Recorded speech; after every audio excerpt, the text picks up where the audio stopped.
9 Stoic Principles to rediscover your joy of living. Have you ever experienced that unsettling feeling of losing your joy for life? As though a light inside you had simply gone out without warning? How many mornings have you opened your eyes and felt absolutely nothing? No excitement, no drive, no reason to leap out of bed and take on the world? How many times have you dragged yourself through an entire day feeling like existence itself was a burden rather than a gift? You are not alone in this, not even close. Millions of people around the world, at some point in their lives, find themselves trapped inside a dull, colorless routine where genuine happiness feels distant, almost fictional, like something that only happens to other people. People luckier than you, people who somehow figured out the secret that you have not. But here is a truth that changes everything. A truth so essential that once you truly understand it, you will never look at your life the same way again. The joy of living is never truly lost. It is not gone. It has not abandoned you. It is simply buried beneath layers of limiting beliefs, exhausting mental habits, and distorted perceptions that have quietly accumulated over years of living on autopilot.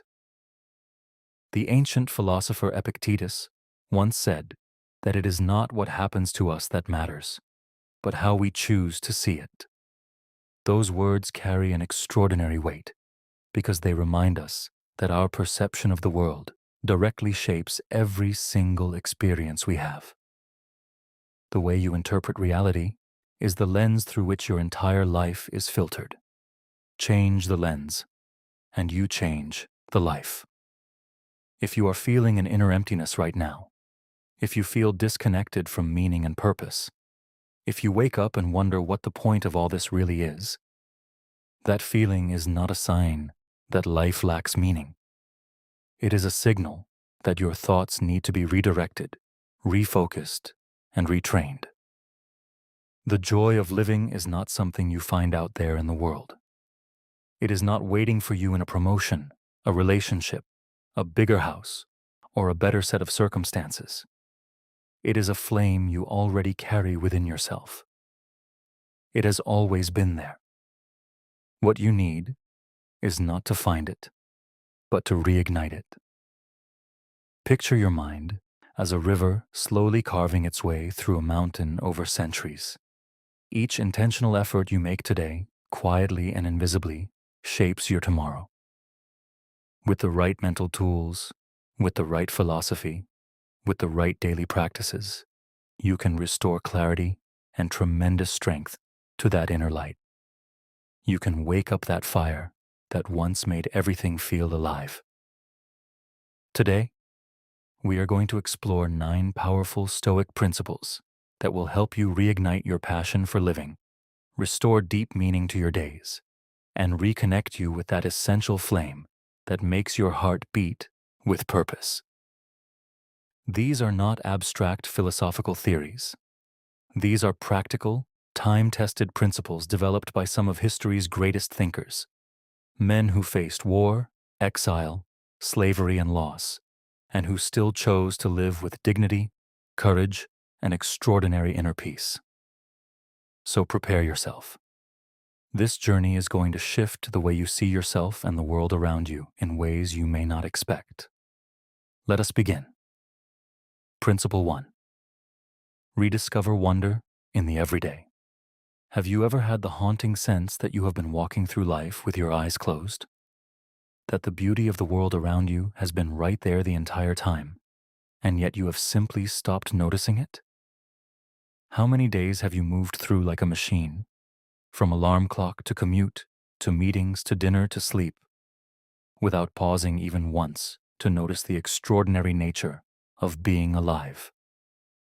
Seneca, one of the greatest Stoic minds who ever lived, said that life is long if you know how to use it. Those words are a quiet revolution.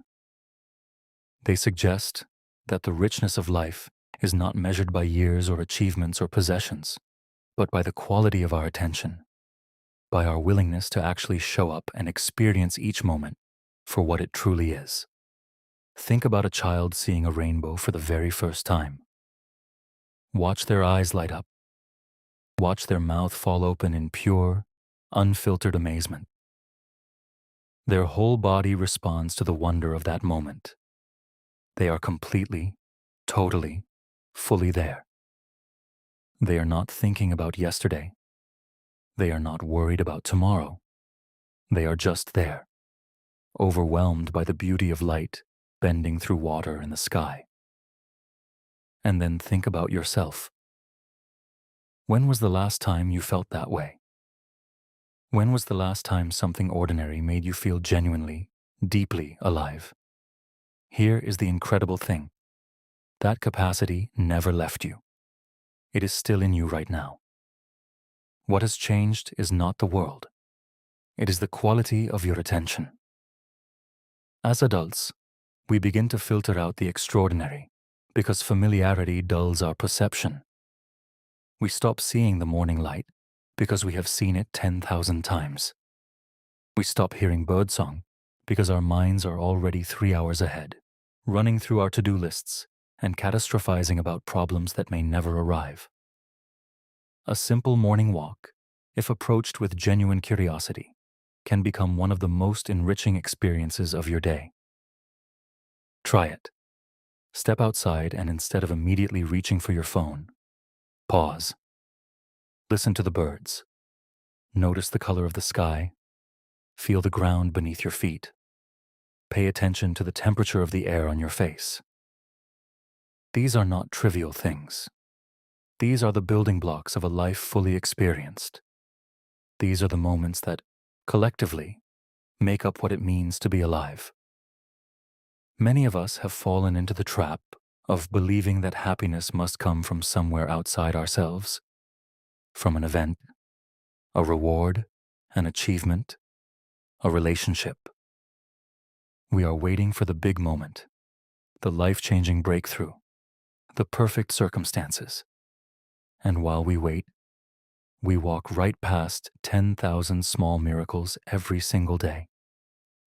That waiting is not patience. That waiting is a quiet form of sleepwalking through your own existence. The truth is that every single moment contains the potential for wonder if you choose to see it that way.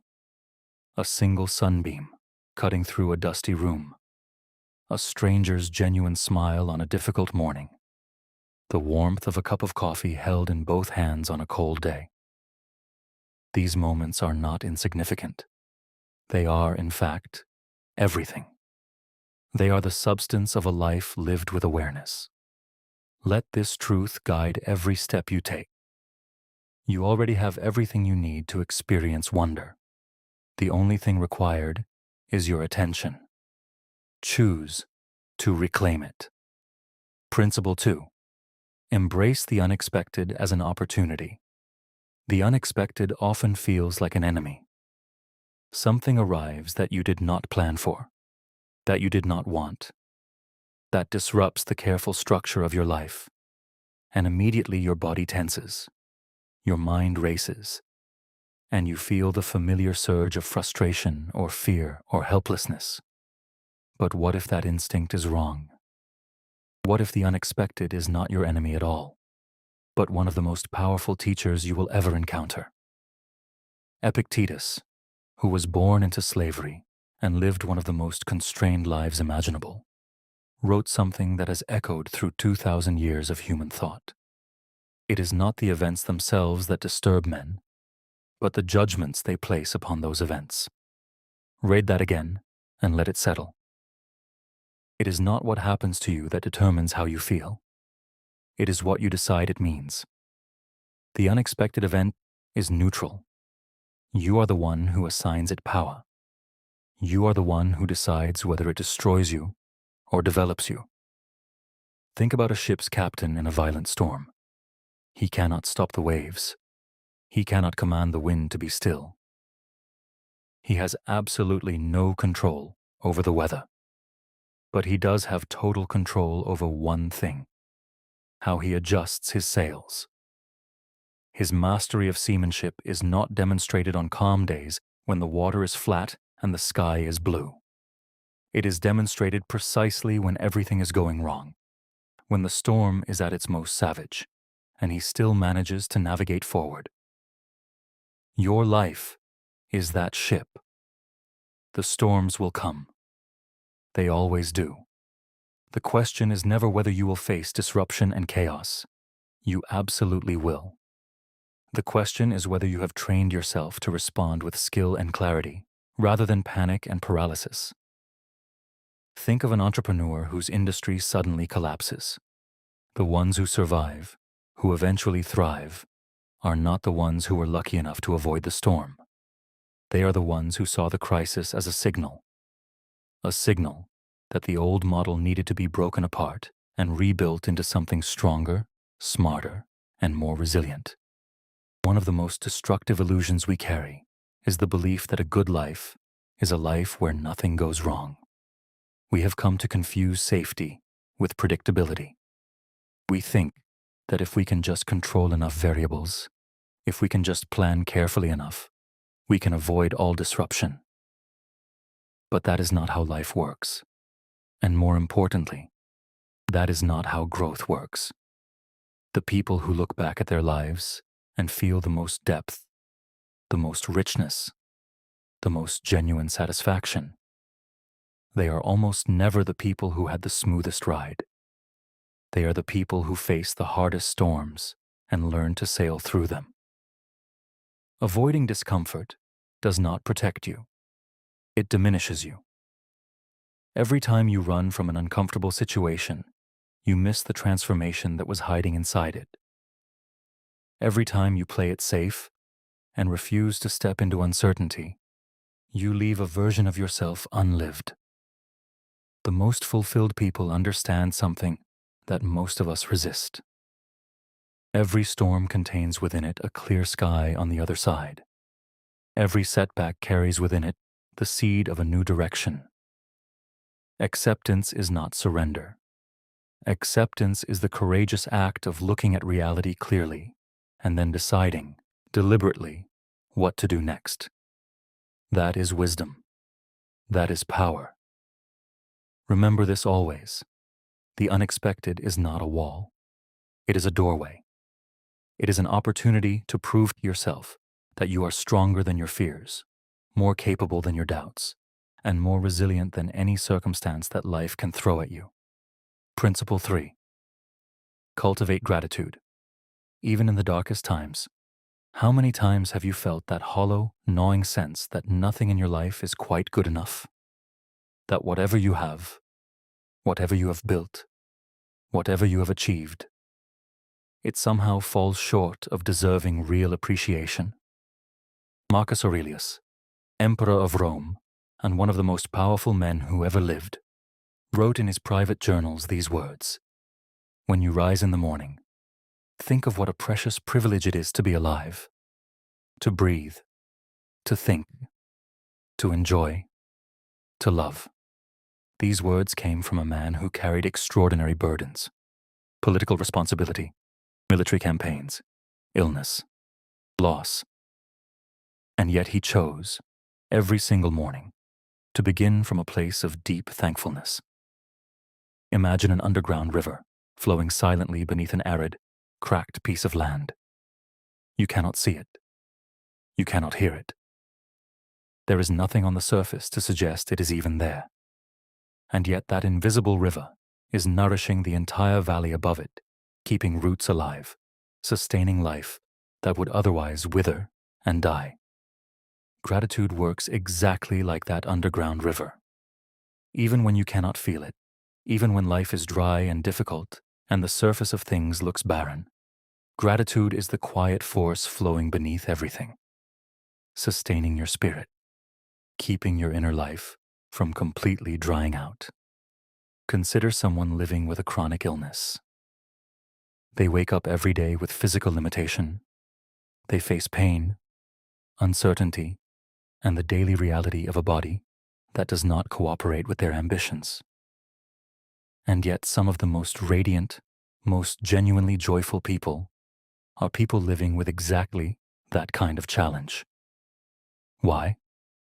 Because at some point they made a choice. They chose to stop cataloging everything they had lost and start noticing what remained. A shaft of warm sunlight through a window. A friend who called just to talk. A moment of unexpected laughter. A piece of music that moved them unexpectedly. These small moments became their anchors. These moments became their proof that life still contained beauty, still contained connection, still contained meaning. We have all, at some point, fallen into the trap of believing that gratitude is only for the easy days, that you practice it when things are going well, and that it has nothing to offer when everything is falling apart. That belief is one of the most limiting things a person can hold. The truth is precisely the opposite. Gratitude is most powerful, most necessary, and most transformative when things are hard. That is when you need it most. That is when it matters the most. The tendency to grieve what we do not have is one of the most universal human habits. We lie awake, cataloging our lack. We scroll through other people's highlights and feel our own life shrink. We focus on the gap between where we are and where we wish we were, and that gap becomes the lens through which we see everything. But this habit is not inevitable. It is just a pattern, and patterns can be changed. Gratitude is not a weakness. It is not naive positivity. It is not pretending that everything is fine when it is not. Gratitude is a form of fierce, honest attention, a decision to acknowledge what is genuinely present and genuinely good, even when the difficult things are also real and also present. It is the recognition that both can exist at the same time. A simple, sincere thank you can transform a relationship. A single moment of genuine appreciation for something ordinary can completely shift the emotional tone of an otherwise gray day. These are not small things. These are the practices that over time rebuild your experience of being alive. Let gratitude be your compass. Let it guide your attention, shape your perspective, and anchor your spirit. Make it a daily practice, not a reaction to good fortune, but a deliberate act of recognition for the life you already have. Principle 4. Cultivate a long-term vision. How many times have you abandoned something important? A project, a dream, a discipline, simply because the results were not arriving fast enough? How many times have you put in effort for weeks or months, seen no dramatic transformation, and concluded that it was not working, that you were not cut out for it, that the dream was simply too far away? Marcus Aurelius wrote that what grows slowly is what lasts, and what grows quickly is what collapses. That is not just philosophy. That is a pattern that repeats itself throughout nature, throughout history, throughout every domain of genuine achievement. Think of a 100-year-old oak tree. When that tree was a sapling, its roots were growing deep into the earth long before the trunk was visible above the ground. For years, the most important growth was completely invisible. There was nothing to show for the work the tree was quietly doing underground. And yet every single day, those roots were extending further, anchoring more deeply, drawing up more water, preparing the tree for a life of extraordinary strength and longevity. Your life is that tree. The efforts you are making today, the discipline you are building, the character you are developing, the skills you are refining. These things have roots that go deep, and their fruits take time to appear. That does not mean the growth is not happening. It means the growth is real. Seneca offered another perspective on this. He wrote that life is too short to be lived without direction. A life without a long-term vision is like a river without banks. It spreads out in all directions, loses its momentum, and eventually becomes a swamp rather than a force of nature. Having a clear sense of where you are headed is not just motivational. It is structurally essential to maintaining effort through the periods when progress is invisible. Consider an apprentice musician in the early years of their craft. There are days, many of them, when practice feels pointless. When the gap between the music they can hear in their head and the music their hands can actually produce feels enormous and humiliating. But the ones who become truly great are the ones who show up anyway. Not because they feel inspired, not because the results are immediately visible, but because they have a long-term vision that pulls them forward through the unglamorous, grinding middle ground of genuine skill development. One of the most destructive myths of the modern world is the myth of instant success. We live in a culture saturated with highlight reels, social media profiles that show only the finished product and none of the years of invisible work that preceded it. We see someone who appears to have achieved everything overnight, and we compare their chapter 20 to our chapter 2, and we conclude that we must be doing something wrong. We are not doing something wrong. We are just in the middle of the process, and the process takes time. Impatience is one of the most common reasons that genuinely capable people fail to reach their potential. They quit 3 feet from gold. They abandon the work just before the turning point. They give up on the vision just when the roots were finally strong enough to support the tree above ground. Do not let that be you. Patience is not weakness. Patience is the hard-won understanding that real transformation takes real time. It is the refusal to let short-term discomfort override your long-term direction. Set your vision clearly. Commit to it completely. Work on it daily, especially on the days when you cannot see the progress. And trust, with everything in you, that the roots are growing. Principle 5. Cultivate serenity in the midst of chaos. Have you ever felt your mind drowning, submerged in a torrent of chaotic, racing thoughts, unable to find solid ground, unable to locate even a moment of stillness? Seneca wrote, "Do not wish that events would happen as you desire them to. Instead, desire whatever happens to happen, and your life will be filled with happiness." Those are not passive words. Those are some of the most radical words in the history of human thought. They are saying that inner peace does not come from controlling your environment. It comes from releasing the impossible demand that your environment conform to your preferences. Picture a deep mountain lake. On the surface, the wind creates waves, the rain disturbs the water, and the whole surface churns and shifts. But 30 feet below the surface, there is absolute stillness.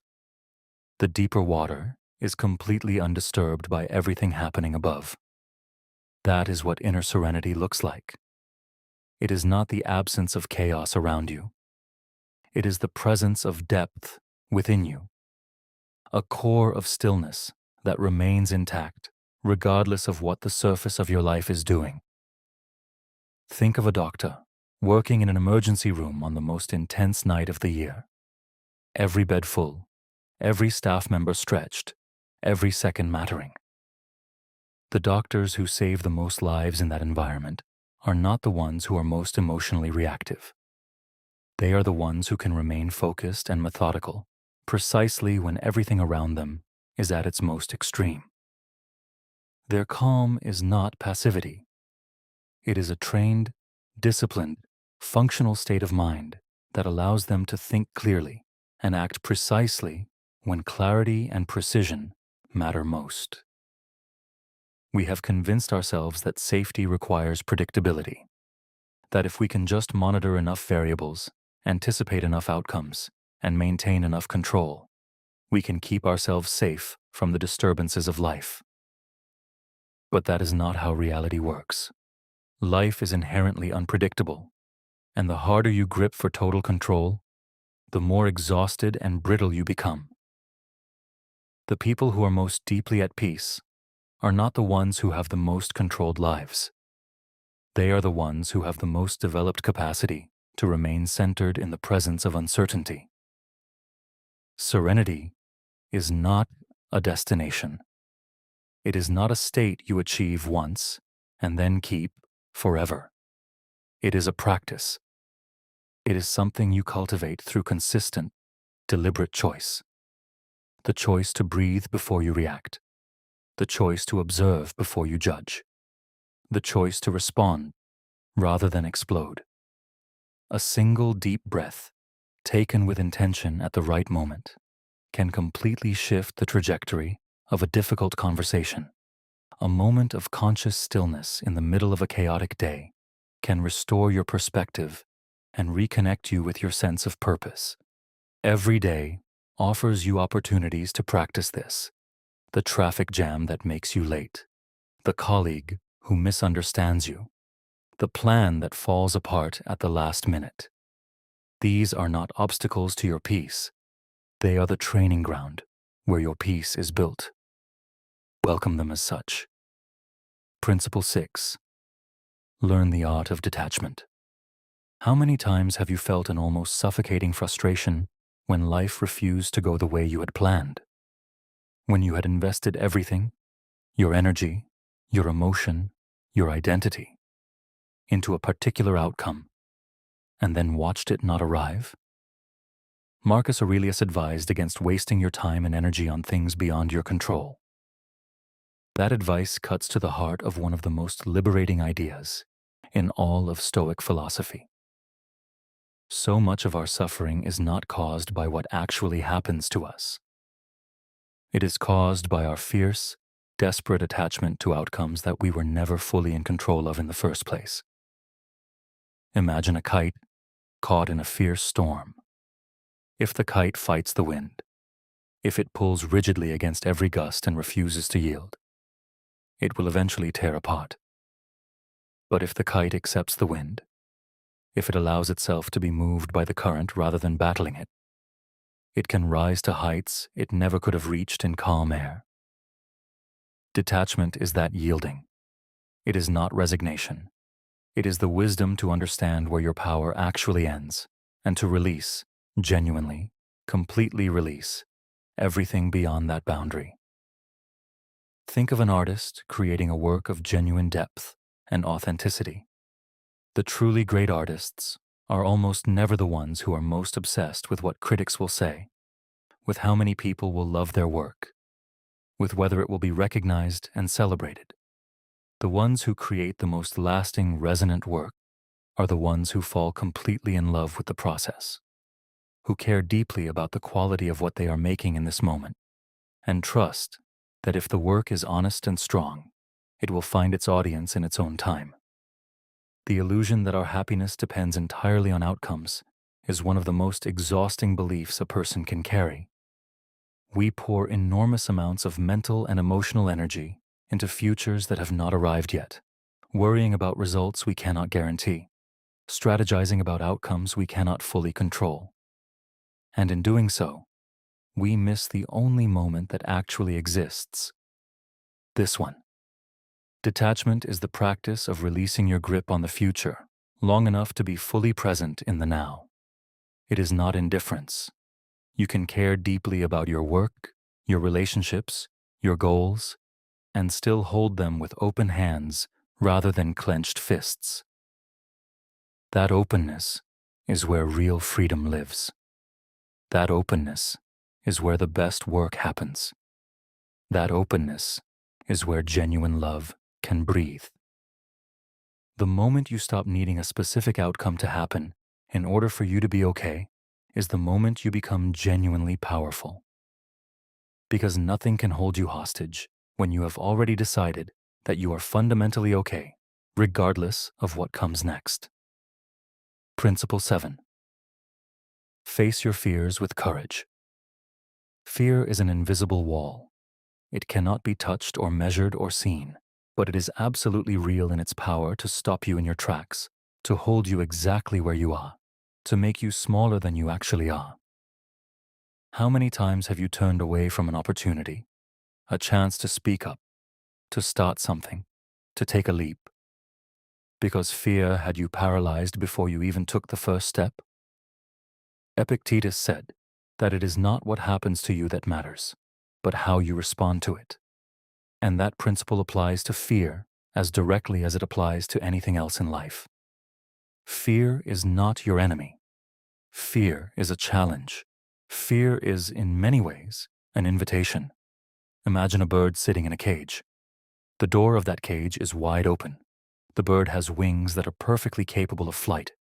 The sky outside is limitless. And yet, the bird sits. Why? Because the cage has become familiar. Because the open sky, with all its freedom and possibility, also represents the unknown. And the unknown is frightening. The cage is uncomfortable, but it is known. The sky is free, but it is uncertain. So the bird stays. And slowly, subtly, the bird forgets what its wings are for. Marcus Aurelius framed it this way: life is a battle, and every victory begins with a single act of courage. Think about the stories of people who have done genuinely hard things. Athletes who have trained through injury and doubt. Artists who have shared deeply personal work, knowing it might be rejected. Leaders who have made decisions in crisis with incomplete information. What almost universally characterizes these people is not that they were fearless. It is that they were afraid, and they moved forward anyway. That is the definition of courage. Not the absence of fear, but the refusal to let it be the final word. We have been taught to see fear as a sign that something is wrong, as evidence that we are not ready, that we are not capable, that we should turn back. But that framing is exactly backwards. Fear is almost always a sign that you are approaching your growing edge, the boundary between who you are now and who you are capable of becoming. The presence of fear is not a stop sign. It is a signal that something important is on the other side. The people who have built the most meaningful lives are the ones who learn to use their fear as information rather than instruction. They felt the fear. They acknowledged it honestly. They did not pretend it was not there. And then they took the step anyway, because they understood that on the other side of every fear you walk through is a larger, freer, more capable version of yourself waiting to be discovered. Do not run from your fears. Do not dismiss them. Do not numb them or bury them or pretend they do not exist. Instead, turn toward them. Look at them clearly. Ask yourself what they are really about. And then, take the smallest possible step in the direction that frightens you. Because every step you take through fear is a step toward the life you are actually capable of living. Principle 8. Distinguish the essential from the noise. In a world that celebrates busyness as a virtue, where being overwhelmed is worn like a badge of honor and constant availability has become a social obligation, how often have you found yourself completely exhausted by activities that brought you no closer to anything that actually matters to you? Seneca observed that a man who is always busy is rarely truly free. That observation is as sharp and relevant today as it was 2,000 years ago, perhaps more so. Because the modern world is extraordinarily skilled at filling your time and attention with things that feel urgent while quietly stealing your life from you. Think of a sculptor working with an enormous block of marble. The finished work, the masterpiece, is already inside that block. It has always been there. What the sculptor is actually doing is removing everything that is not the masterpiece.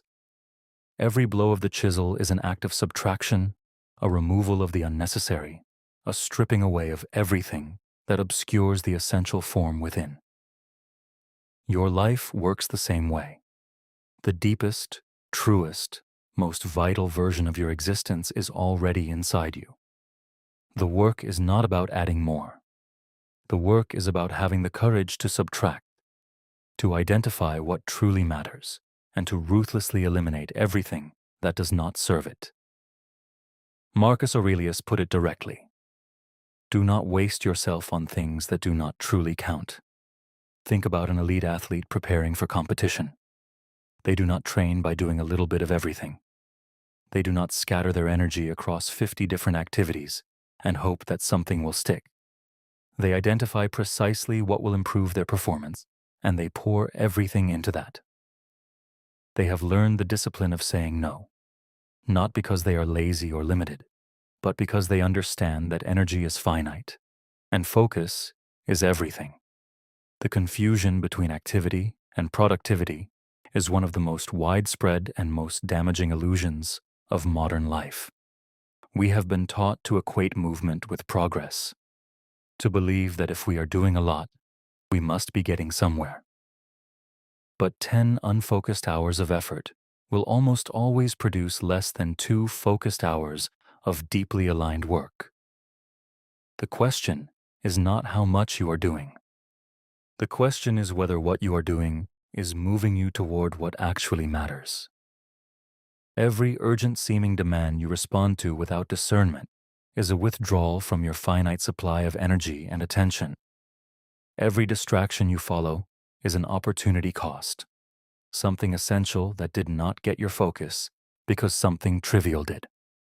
And over time, these small daily choices compound into a life that is extraordinarily busy, but, in the deepest sense, largely unlived. Know your priorities, not just intellectually, not just as items on a list, but deeply and viscerally. Know what you are actually here to do and be, and build every day around serving that.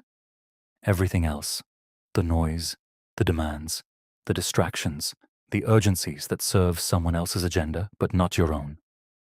Learn to say no to those things without guilt and without apology. Your time and energy are the most precious, non-renewable resources you will ever have. Spend them accordingly. Principle 9. Forge your character in the fire of adversity. We tend to experience adversity as punishment. When things go wrong, when life delivers its hardest blows, when loss arrives or failure strikes, or the plans we were counting on completely collapse, we ask the anguished question, why is this happening to me? We assume that difficulty is a sign of something wrong, a deviation from the life we were supposed to be living. But Marcus Aurelius saw it entirely differently. He wrote that fire purifies gold and adversity purifies the human being. That is not consolation. That is a deep metaphysical truth about how genuine character is actually formed. Think of the phoenix, that ancient symbol of radical transformation. The phoenix does not rise in spite of the fire. The phoenix rises because of the fire. It is the burning itself that makes the rising possible. Without the destruction, there is no transformation. Without the complete falling apart, there is no deeper coming together. The fire is not the ending. The fire is the beginning of something that could not have existed before. Consider the life of Nelson Mandela. 27 years of imprisonment, 27 years of confinement, deprivation, and deliberate humiliation by a system designed to break him. And yet, when Mandela emerged from that imprisonment, he did not emerge bitter, broken, or consumed by hatred. He emerged as one of the most profound moral forces of the 20th century, a man whose capacity for forgiveness, whose commitment to reconciliation, whose unshakable dignity had been forged, paradoxically, in the very crucible designed to destroy him. The adversity did not prevent his greatness. The adversity created it. We carry the deeply embedded belief that a good life is a comfortable life, that the presence of difficulty means something has gone wrong, that hardship is a problem to be solved rather than an experience to be metabolized. But genuine strength does not come from comfort. Genuine wisdom does not come from ease.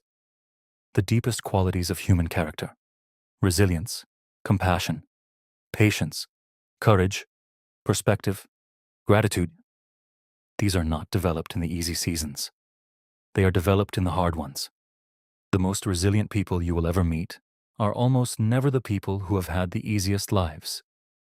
They are the ones who have faced the most significant challenges and who, rather than being shattered by those challenges, found a way to be shaped by them.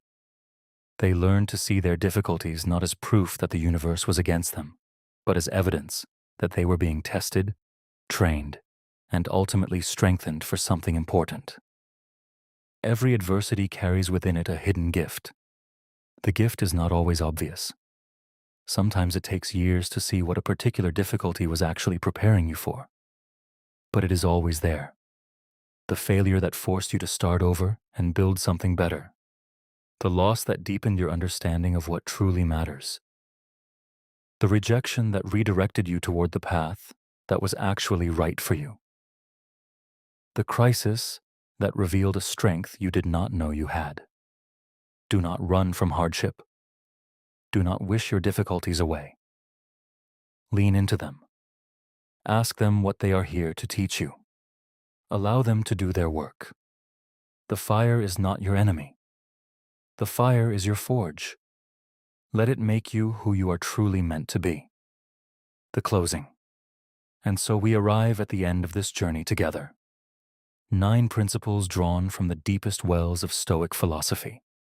Principles developed not by comfortable men in comfortable circumstances, but by human beings who faced real loss, real suffering, real uncertainty, and who still chose every single day to live with courage, clarity, and genuine joy. Let us recall what we have covered together. To rediscover wonder in the everyday world. To embrace the unexpected as an opportunity for growth.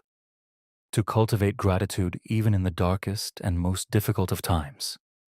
To maintain a long-term vision and trust the invisible process of deep growth. To build serenity from the inside out, independent of external circumstances. To practice the liberation of detachment, holding your goals with open rather than clenched hands.